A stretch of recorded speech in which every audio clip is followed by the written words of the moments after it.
For joining us, I'm Kelsey Carlson. And I'm Randy Meyer. The scheduling of the hearing signals that Chauvin intends to plead guilty to charges of violating George Floyd's constitutional rights. And our Hannah Flood joins us from the St. Paul Federal Courthouse with more on what this potentially means for the federal case. Hannah?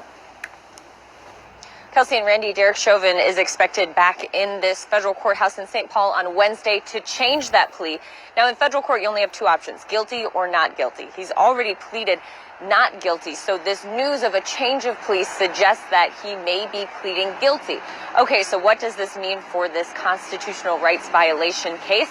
Well, it could mean that Chauvin and his legal team have come up with some sort of agreement on time that Derek Chauvin could serve related to this charge. This is a serious charge. It holds a sentence up to life in prison, even death, depending on the case. So it could be some sort of agreement on time.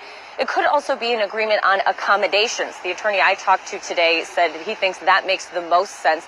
This could have been a deal where federal prosecutors and Chauvin's team worked out some sort of agreement on where Chauvin will serve his time.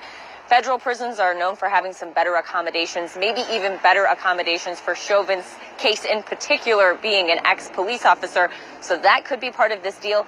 It could also be some sort of tactic in this case that Chauvin is facing with the other officers. Tao, Lane, King, and Chauvin were all supposed to face these charges together as the four of them as one unit. Now, with Chauvin out of the mix, the attorney I spoke to said it really might not have a very big difference for those three other officers and how their case will go.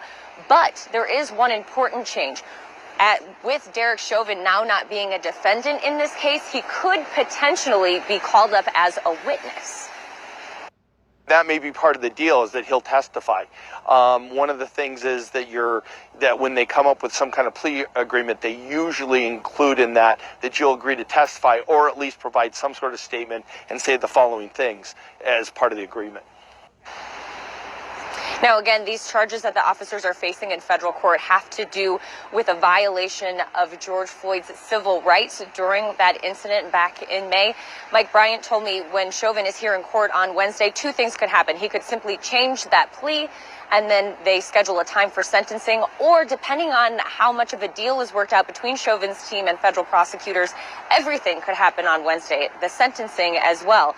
So a lot to watch here. It is important to note, though, that Derek Chauvin would serve his state time, those 22 and a half years in federal prison, if he does end up serving time.